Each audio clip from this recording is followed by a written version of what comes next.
গল্প শোনাচ্ছি। একদিন এক ব্যক্তি নিজের দ্বারে লিখে দিলেন, আজ আমি ভীষণ দুঃখী, আজ আমার সাথে কেউ দেখা করতে আসবেন না। কিছুক্ষণ পরে তার এক বন্ধু এল, সে সেই লেখা পড়ল, তাও গিয়ে তার সাথে দেখা করল।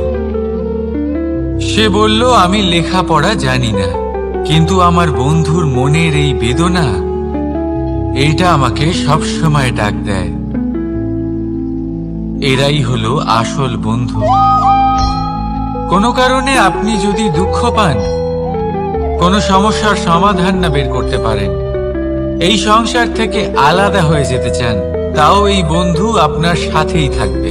সমস্যার সমাধান না দিতে পারলেও আপনার সম্বল হয়ে অবশ্যই থাকবে। হয়তো আপনার দুঃখ কম করতে পারবে না, কিন্তু আশার আলো অবশ্যই দেখাবে। যখন আপনি সংসারের থেকে আলাদা হয়ে যান, তখনও আপনার সাথে যুক্ত থাকে আপনার এই বন্ধু, আসল বন্ধু। এবারে আমরা মানুষেরা বড়ই বিচিত্র। তারা সব সময় যে কোনো জিনিসের মাহাত্ম্য দুবার বুঝতে পারে। এক, তা পাওয়ার আগে। দুই, তা হারাবার পরে। এবারে ঠিক এরকমই আমাদের বন্ধুরাও হয়। যদি আজ আপনার বন্ধুরা আপনার সাথে থাকে, তাদের প্রতি কৃতজ্ঞ থাকুন, তাদের প্রসন্ন রাখুন, তাদের মাহাত্ম্য বুঝুন। কারণ একবার আপনি এদের হারালে, অনুতাপ করলেও আর এদের ফেরত পাবেন না। তাই ভালোবাসুন, বন্ধুত্ব বজায় রাখুন, আর আমার সাথে প্রসন্ন হয়ে বলুন, রাধা রাধা।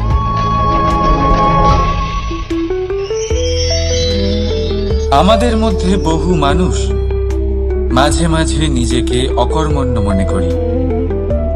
ভেবে নিই যে এত চেষ্টা করার পরেও কিছুই পেলাম না, আর হয়তো পরেও কিছুই পাবো না। আর সেই জন্য নিজের জীবনের সমস্ত বোঝা অন্য কারোর কাঁধে চাপিয়ে দিই, নিজের ওপরে বিশ্বাস হারিয়ে ফেলি। কেন বুঝতে পারেন না এই কথাটা? যে যতক্ষণ না পায়ে কোনো কাঁটা ফুটবে, ব্যক্তি কি করে বুঝতে পারবে যে এরপর থেকে নিচে তাকিয়ে চলতে হবে? সূর্যকে নিজে জ্বলতে হয় যাতে বাকিদের প্রকাশ দিতে পারে সে। রাতের অন্ধকারের সাথে লড়াই করার জন্য চন্দ্রিমাকে আকাশে একা উজ্জ্বল হতে হয়। নদী নিজের যাত্রা কি করে করে, নিজের পথ কি করে নির্মাণ করে?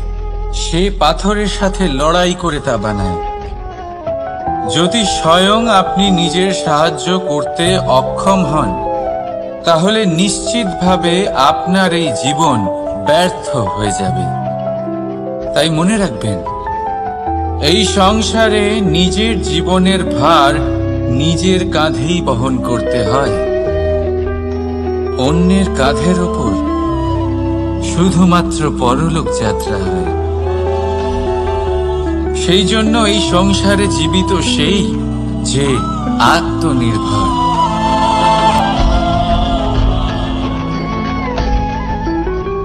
রাধা রাধা। সময়। কথায় বলে, সময়ের পূর্বে কিছুই হয় না। প্রতিটা ঘটনার একটা সময় থাকে। সময়ের আগে না সূর্যোদয় হয়, আর না সূর্যাস্ত হয়। সময়ের পূর্বে গাছে না ফুল ফোটে, না ফল ধরে। কিন্তু একটা কথা ভেবে দেখুন, যদি বর্ষা আসার আগে কৃষক ভূমিকে না প্রস্তুত করে, বীজ রোপণ না করে, তাহলে কি ফসল ফলবে?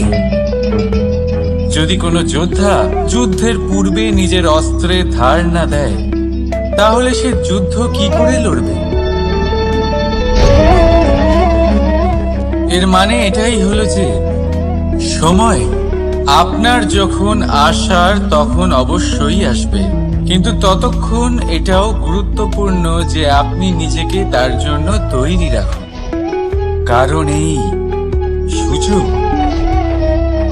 এই কথাটা শুনতে যত ছোট, এটা আসেও ততটা কম সময়ের জন্য, তারপর চলেও যায়। এবার যদি সুযোগ আপনার হাতে আসে আর আপনি তার জন্য তৈরি না থাকেন, তাহলে আপনি সাফল্য কি করে পাবেন? তাই আপনি সঠিক সময়ের জন্য অপেক্ষা করুন, সেই সুযোগের জন্য অপেক্ষা করুন, কিন্তু ততক্ষণ নিজের চেষ্টার দ্বারা নিজেকে আরো সক্ষম করে তুলুন। কারণ সাফল্য আপনার জন্য অপেক্ষা করছে, শুধু আপনি তার জন্য তৈরি থাকুন। রাধা রাধা। কথা মানুষের পাওয়া সবচেয়ে অদ্ভুত উপহার। এই কথাই মানুষকে এই সংসারের সমস্ত প্রাণীর থেকে ভিন্ন করে তোলে, সংসারের সবচেয়ে উপরে নিয়ে যায়। এই কথার কারণেই আমরা একে অপরের সাথে ভাব আদান প্রদান করি। আমি আমার মনের ভাবনা অন্য কাউকে ব্যক্ত করতে পারি, অন্য কেউ তাদের ভাবনা আমাকে ব্যক্ত করতে পারে। এই কথাই আমাদের সবচেয়ে বড় ঢাল।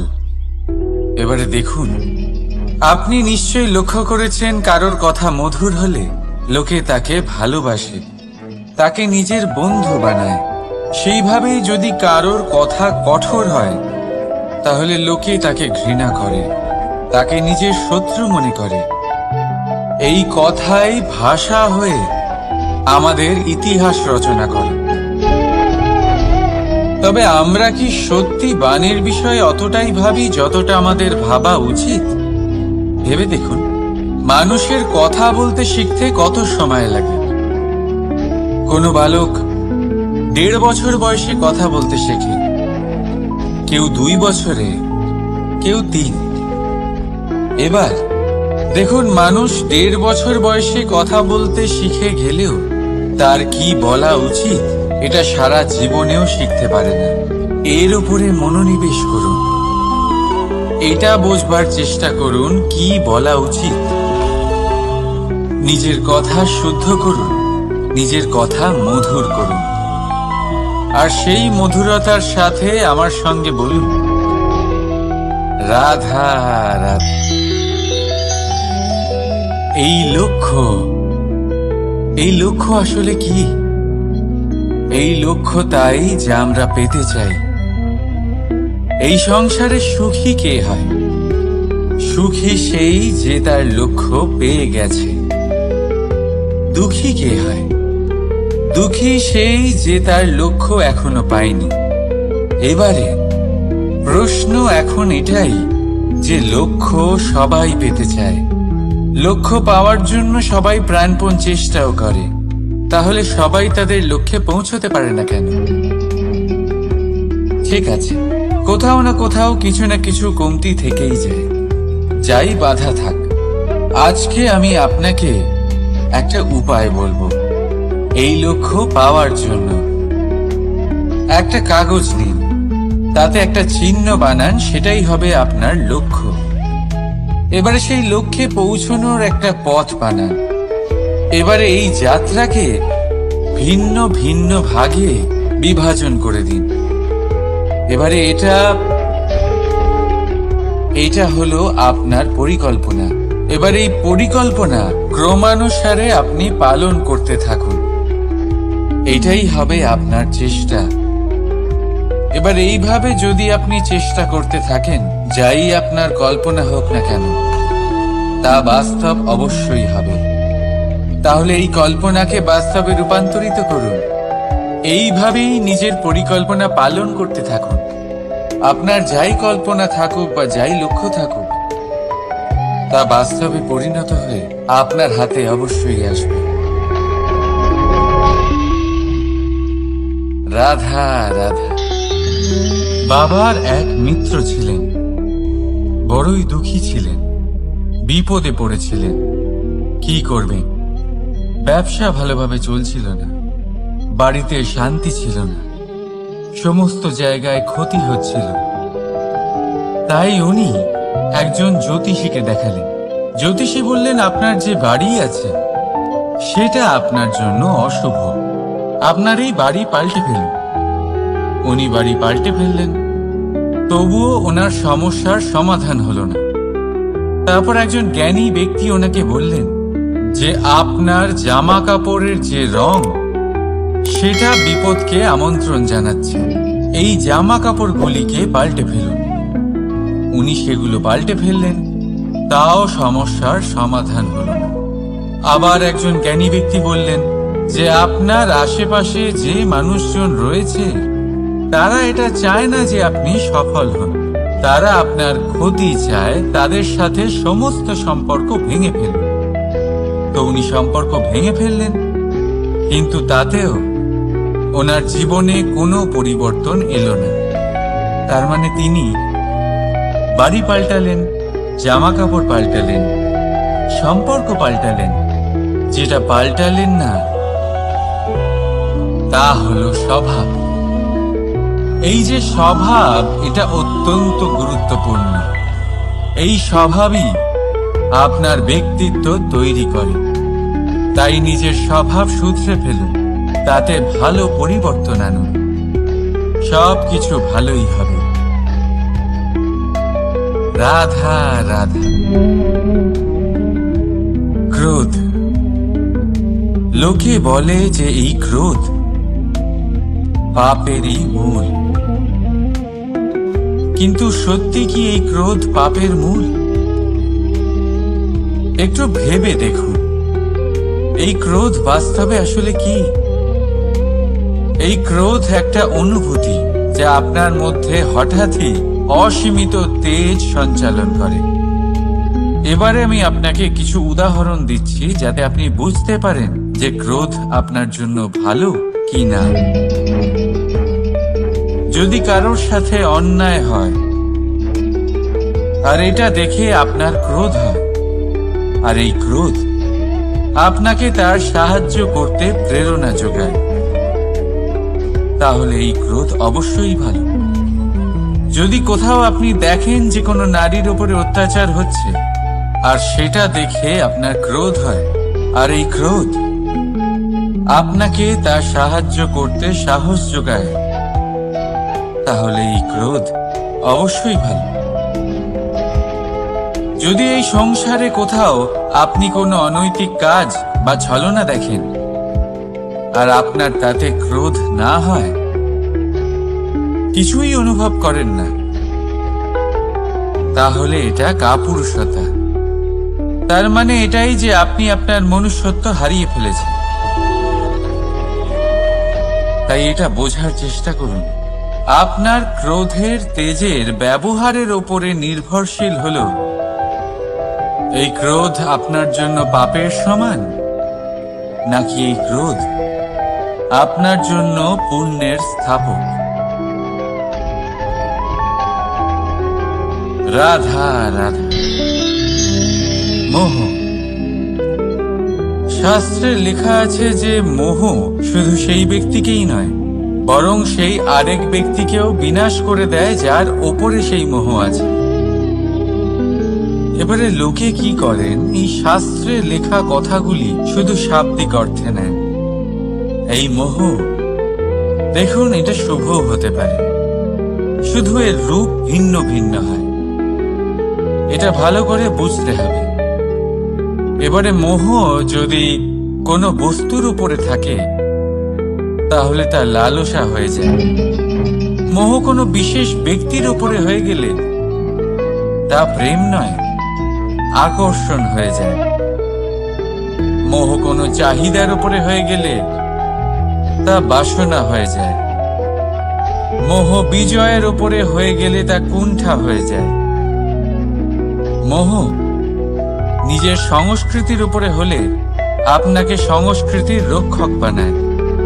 যদি এই মোহ নিজের গুণের উপরে হয় তাহলে সেই শিল্প দ্বারা আপনি এই সংসারে অদ্ভুত সব কাজ করতে পারবেন। এবারে এটা আপনার উপরে নির্ভরশীল যে এই মোহকে আপনি সৃজনের আধার বানাতে চাইবেন, নাকি বিনাশের অস্ত্র বানাতে চাইবেন? ভেবে দেখুন, সিদ্ধান্ত আপনার। রাধা রাধা।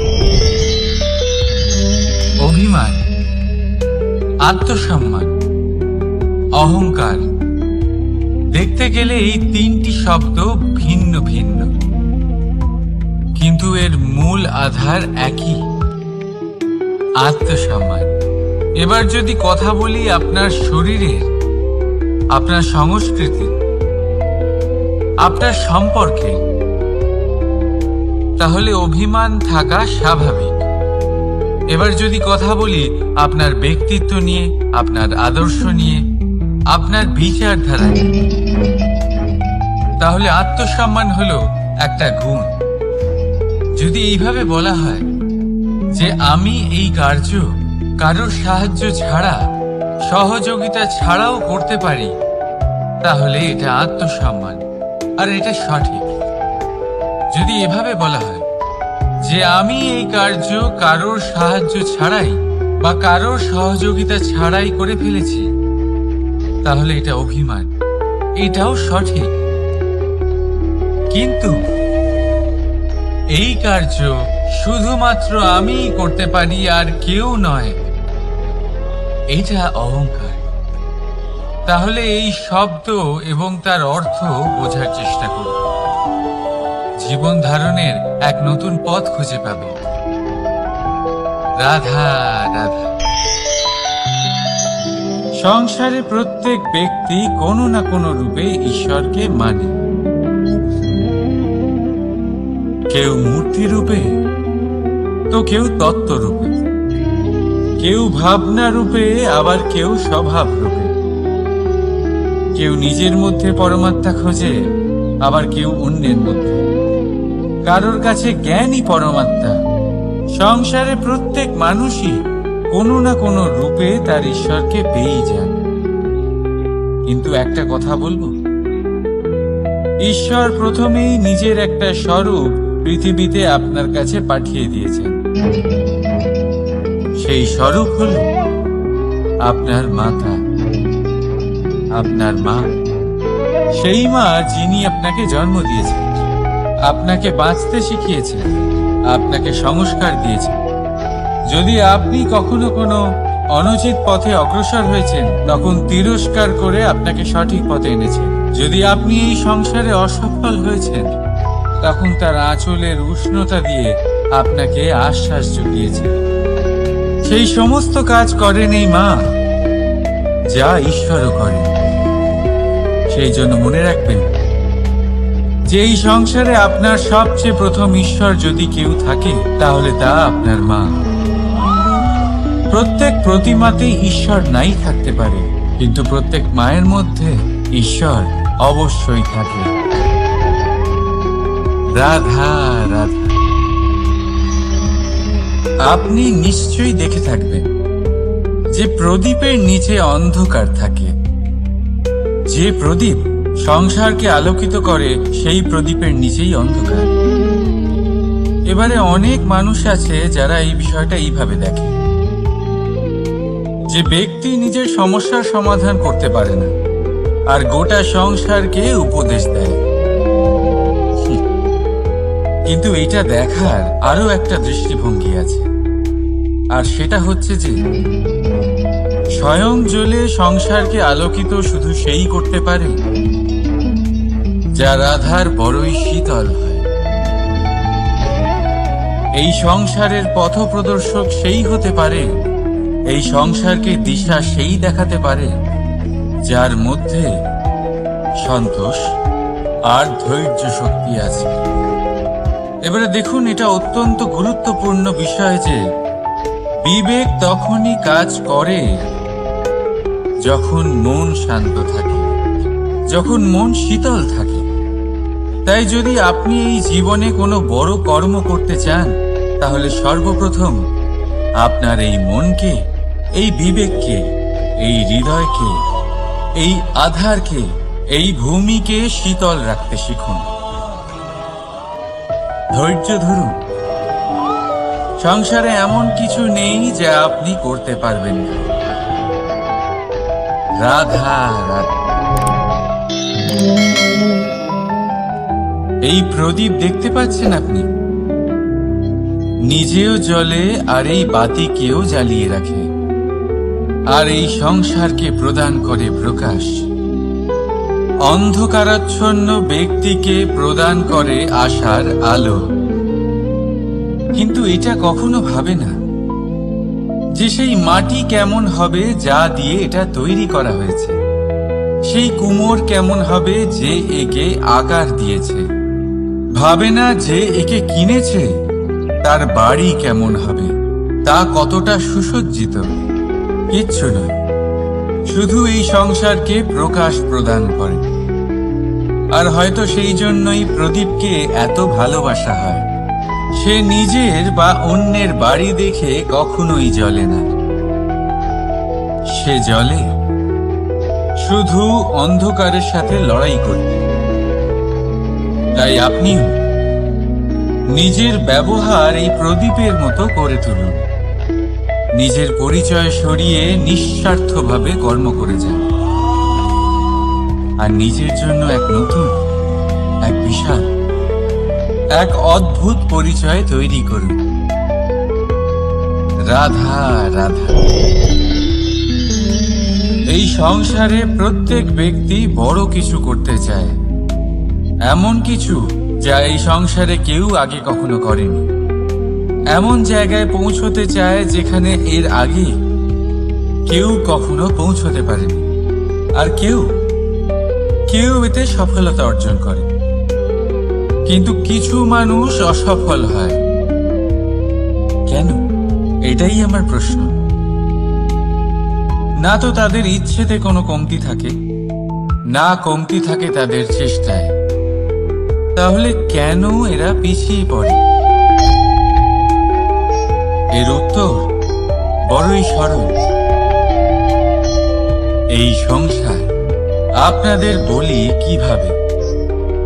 আপনারা সকলে সংসারে মহান কাজ করতে চান, সেই মান, সেই সম্মান পেতে চান যা এর আগে কেউ কখনো পায়নি। কিন্তু আপনার সমস্যা এটাও যে এই কাজে সংসার আপনার সাথে থাকছে না। বড়ই অদ্ভুত ব্যাপার। দেখুন, ভুলে যান গোটা সংসারকে, জীবনে একা একা এগিয়ে চলুন। গঙ্গোত্রী থেকে যখন একটি জলের ফোঁটা বেরোয় তখন সেটা শুধু এক বিন্দু জল।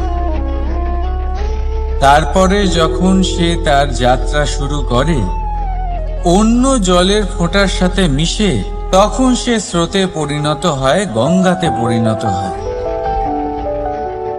যদি আপনি জীবনে এগোতে চান তাহলে একলা এগোতে শিখুন।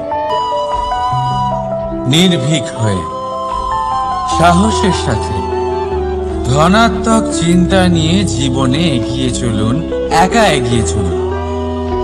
আর দেখবেন সেই মান, সেই সম্মান আপনার জন্যই অপেক্ষা করে আছে। রাধা রাধা। কর্ম। মানুষ সর্বদা কর্ম করতে থাকে, আর এই কর্মের জন্যই সে মান, সম্মান, ধন, প্রতিষ্ঠা লাভ করে। এবার মানুষ সবসময় চেষ্টা করে যাতে সে ভালো কর্ম করে যায়। তাহলে আপনাকে বলি, শুধু ভালো কর্ম করাই আবশ্যক নয়, তার থেকে বেশি জরুরি হলো এই খারাপ কর্মকে বোঝা আর তার থেকে দূরে থাকা। কারণ যখনই আপনি কোনো সঠিক কাজ করেন বা ভালো কাজ করেন, কেউ তা মনে রাখে না। কিন্তু এই সংসারে বিষয়টা হলো এরকম, আপনি একটা খারাপ কর্ম করুন আর সেটা সবার মনে থাকে। এই খারাপ কর্ম কাজলের এক কৌটোর মতো হয়, আপনি যতই চেষ্টা করুন বাঁচিয়ে ব্যবহার করার, কিন্তু এই কালিমা কোথাও না কোথাও অবশ্যই লেগে থাকে। সেই জন্য জীবনে ভালো কর্ম অবশ্যই করুন, কিন্তু তার থেকেও বেশি জরুরি হলো এই খারাপ কর্মের থেকে দূরত্ব বজায় রাখা। আর এটা অবশ্যই করব। রাধা রাধা। সংসারে সমস্ত জায়গায় এই ব্যবসা চলতে থাকে। কিছু পাওয়ার জন্য কিছু দিতে হয়, লাভের জন্য কিছু বিনিয়োগ করতে হয়। যদি কারোর অনুভূতি জানতে হয়, তাহলে নিজের অনুভূতিকে ব্যয় করতেই হবে। এবার দেখুন না, কারোর আসল চেহারা যদি জানতে হয়, তাকে স্বাধীনতা দিয়ে দেখুন। যদি কারোর মনের শুদ্ধতা জানতে হয়, তাহলে তাকে ঋণ দিন। যদি কারোর গুণ জানতে হয়, তাহলে তার সাথে একসঙ্গে বসে ভোজন করুন। যদি কারোর ধৈর্যের পরীক্ষা নিতে হয়, তাহলে তাকে তার প্রিয় কাজ করতে বারণ করে দেখুন। যদি কারোর ভালো দিক জানতে হয়, তাহলে তার থেকে পরামর্শ নিয়ে দেখুন। এক অনুভূতির বদলে অন্য এক অনুভূতি বিনিময় করতে হয়। কিন্তু এই সংসারে একটাই এমন অনুভূতি আছে, যেটা দেখার জন্য, যেটা পাওয়ার জন্য আপনাকেও ঠিক সেই অনুভূতিটাই দিতে হবে। আর সেটা হলো প্রেম। যদি কারোর ভালোবাসা দেখতে হয়, তাহলে তাকে নিঃস্বার্থ ভালোবাসা দিন। যদি কারোর থেকে ভালোবাসা পেতে চান, তাহলে তাকে নিঃস্বার্থ পরিশুদ্ধ ভালোবাসা দিন। রাধা রাধা। কথায় আছে, সময়ের পূর্বে আর ভাগ্যের বেশি কেউ কিছুই পায় না। এবার এর মানে কি এটাই যে আপনি শুধুমাত্র সময়ের অপেক্ষা করবেন, সবকিছু নিজের ভাগ্যের উপর আর কপালের উপরে ছেড়ে দেবেন, নিজে কিছুই করবেন না? যদি আপনি এরকম করেন, তাহলে আপনি একটা বস্তু অবশ্যই পাবেন: নিরাশা, অসফলতা। এবারে আপনি বলবেন, যদি সবকিছুই ভাগ্য আর সময়ের উপরে নির্ভরশীল হয়, তাহলে আমরা কি বা করতে পারি? করতে পারেন চেষ্টা, পরিশ্রম। এই চেষ্টাই আপনার জীবনে সেই সময়কে আপনার কাছে টেনে নিয়ে আসে, সেই সময়ে যার অপেক্ষা আপনি করছেন। আর এই ভাগ্য তার সামনেই নত হয় যে সর্বদা পরিশ্রম করতে থাকে। রাধা রাধা। এই পদ্ম ফুল দেখতে পাচ্ছেন? এর অভ্যেস হলো জলস্তরের ওপরে ভাসা। সেই জন্য জলাশয়ের জলস্তর যখন বৃদ্ধি পায়, এই যে ফুলের কাণ্ড দেখছেন, সেটাও বাড়তে থাকে, যাতে এই ফুল জলস্তরের উপরে থাকে। কিন্তু যখন সেই জলাশয়ে জলস্তর নামতে থাকে, সেই কাণ্ড নিজেকে ছোট করতে পারে না, আর এই ফুল নিজের ভারে নিজেই ভেঙে পড়ে। এবার এটা আমাদের সাথেও হয়। সময়ের সাথে আমরা জীবনে যত সাফল্য পাই, আমাদের জীবনের স্তর বাড়তে থাকে।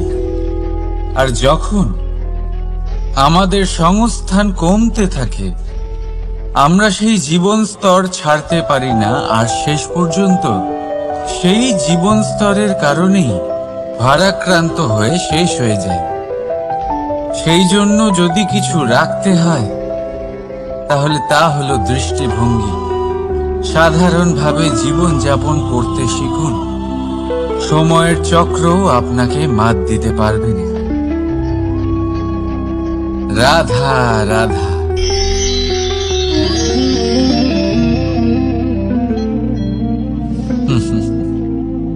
সময়, এই সময় না কোনো ব্যক্তি, না জীব, না বস্তু, তাও সময় জীবিত থাকে। এই সময় না জল, না অগ্নি, আর না বায়ু, কিন্তু তাও আমাদের জীবনের আধার এই সময়। দেখতে গেলে মানুষ এই সময়ের হাতের খেলনা। কখনো আমাদের সময় ভালো হয়, আবার কখনো খারাপ। কেউ সময় আসার প্রতীক্ষা করে, আবার কেউ সময় যাওয়ার প্রতীক্ষা করে। কিন্তু এই সময় কারোর হাতে ধরা দেয় না। এই সময় যা কেউ দেখতে পায় না, এটা সবাইকে সবকিছু দেখিয়ে যায়। দেখিয়ে যায় যে আপনকে আর পরকে, আমাদের শুভাকাঙ্ক্ষীকে আর ক্ষতিকে যায়, আমাদের মিত্রকে আর আমাদের শত্রুকে। এই সময় আপনাকে দেখায় যে আপনি কতটা শক্তিশালী। সেই সময় আপনাকে দেখিয়ে যাবে আপনি কতটা দুর্বল। এই সময় সব কিছু দেখিয়ে যায়। তাই এই সময় যা এতটা শক্তিশালী, তা আমরা নষ্ট কেন করি? ভেবে দেখুন।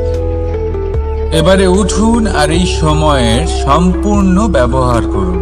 এই সময়ের সদ্ব্যবহার করুন, কারণ এই সময়কে ব্যবহার করাটাই আপনার হাতে রয়েছে, আর কিচ্ছু না। আর এই সময় একবার বয়ে গেলে তখন যাই করুন না কেন, কখনো ফেরত আসবে না। সময়ের সদ্ব্যবহার করুন আর সবার মধ্যে আনন্দ ছড়ান। আর আসুন আমার সাথে ভালোবেসে বলুন, রাধা রাধা।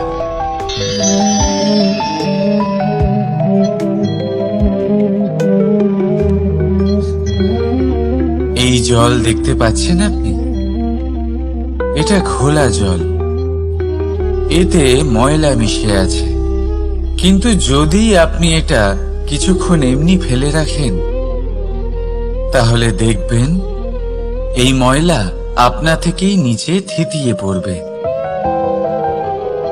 কিন্তু এই পাত্রটা নাড়াতে থাকলে এমনটা হবে না। শান্ত ছেড়ে দেবেন, তবেই এই ময়লা নিজেই নিচে চলে যাবে। ঠিক সেইভাবেই যখন আমাদের জীবনে কোনো সমস্যা আসে, কোনো অশান্তির সৃষ্টি হয়, তখন উত্তেজিত হয়ে পড়লে, নিজের সংযম হারিয়ে ফেললে আমরা এর সমাধান পাব না। শান্ত থাকলে তখনই সমস্যার সমাধান পাব। তাই মনে রাখবেন, ধৈর্য আর সংযম দ্বারা শান্ত মনে বিচার করলে যত বড়ই সমস্যা হোক না কেন, তার সমাধান আপনি অবশ্যই পাবেন।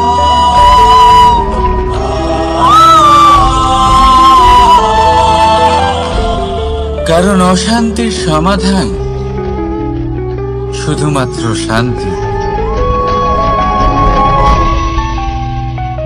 রাধা রাধা।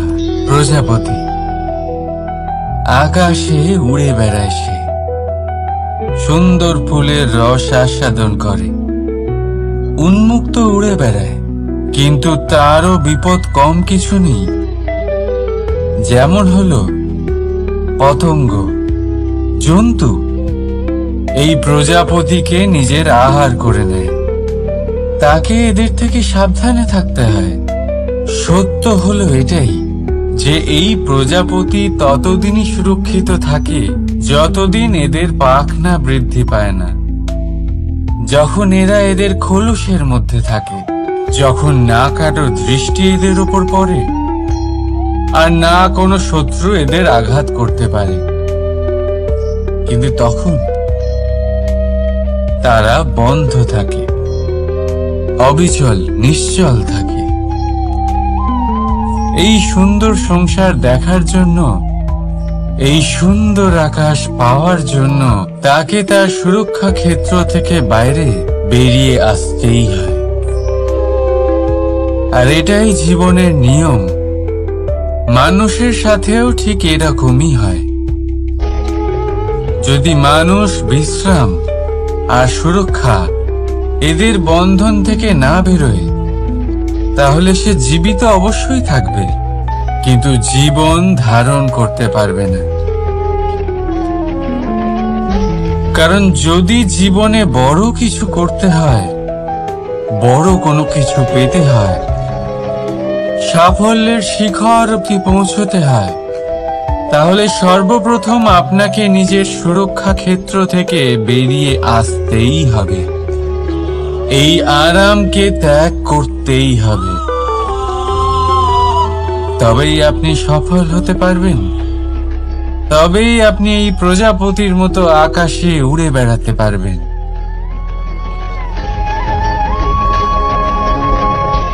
রাধা রাধা। কখনো ভেবে দেখেছেন আমরা জিহ্বার সাথে সাথে কান কেন পেয়েছি? এবার আপনি বলবেন, এ তো সহজ কথা, যাতে আমরা কথা বলার সাথে সাথে শুনতেও শিখি। এবারের আরো একটা গুরুত্ব আছে। আগে আমাকে বলুন, নিজের প্রশংসা শুনতে কার না ভালো লাগে? সবারই ভালো লাগে। এটাই হলো মূল কথা। যদি এই কান দিয়ে আপনি নিজের প্রশংসা শুনতে চান, তাহলে সর্বপ্রথম এই জিহ্বা দিয়ে অন্যের প্রশংসা করতে শিখুন। এবার প্রশংসার বিষয়ে একটা অত্যন্ত গুরুত্বপূর্ণ কথা আপনাদের বলি। কখনো যদি কারোর প্রশংসা আপনি করেন, তাহলে সবার আগে সেই ব্যক্তির উৎসাহ বেড়ে যায়। আর তারপর নিজে যদি ভেবে দেখেন, তাহলে নিজের মনেও সন্তুষ্টি আর প্রশান্তি চলে আসে। আর একবার যদি এই মন প্রশান্তিতে ভরে যায়, তারপরে কেউ প্রশংসা করুক বা না করুক, কিচ্ছু যায় আসে না। সেই জন্য সবসময় অন্যের সম্মান করবেন, স্নেহ করবেন, প্রশংসা করবেন, সুখ ভাগ করে নেবেন। যার মধ্যে যেটা ভালো আছে তা বলুন, তাকে মনে করান তিনিও ভালো, তার উৎসাহ বাড়িয়ে তুলুন। তিনি জীবনে সামনে এগোবেন, আর এই ব্রহ্মাণ্ড আপনাকে কখনো পিছিয়ে থাকতে দেবে না। রাধা রাধা। সত্য এবং অসত্য দুটোর মধ্যে পার্থক্য কি আছে? পার্থক্য হলো অ অক্ষরটার। এবার অ দিয়ে হতে পারে আরম্ভ, অ দিয়ে হতে পারে অন্ত। সত্য হলো সেটা যেখানে সমস্ত পথের আরম্ভ হয়। অসত্য সেটা যেখানে সমস্ত পথের শেষ হয়। এবার এরা চলতে হয়তো পারে না, কিন্তু তাও ছাপ রেখেই যায়। সত্য সেই ছাপ রেখে যায় যা একটা উজ্জ্বল উৎকৃষ্ট উদাহরণ হতে পারে, আর অসত্য সেই উদাহরণ তৈরি করে যা একটা কলঙ্কিত ইতিহাস তৈরি করে। এখন আপনি আগামী সময়ের জন্য কেমন ছাপ রেখে যাবেন, এই সিদ্ধান্ত পুরোপুরি আপনার। রাধা রাধা। চলুন একটা প্রশ্ন করি। কোন মানুষকে জিজ্ঞাসা করবেন যে সে মূর্খ, অলস, বিবেকহীন, অসফল, এইসব বিশেষণ দিয়ে নিজেকে পরিচিত করতে চাইবে? না। কাউকে জিজ্ঞাসা করুন, আপনি কি মূর্খ? না। আপনি কি অসফল হয়েছেন? না। আপনি কি বিবেকহীন? না। এবার বলুন, আপনি জীবনে মূর্খ ও বিবেকহীন হবার জন্য কোনো ভালো পরিকল্পনা বানিয়েছেন? উত্তর পাবেন না। কারণ কোনো পরিকল্পনা বানানো হয় না যাতে আপনি মূর্খ বা অসফল হন। মানুষ মূর্খ বা অসফল তখন হন যখন কোনো পরিকল্পনাই থাকে না। দেখুন, একটাই ছোট জীবন, তাকে স্থির করুন যাতে অনেক বেশি সংখ্যক মানুষকে আপনি জুড়ে রাখতে পারেন, অনেক বেশি শান্তি পেতে পারেন, অধিকতর সাফল্য লাভ করতে পারেন, বেশিরভাগ মানুষের পথপ্রদর্শক হয়ে তাদের মঙ্গল করতে পারেন।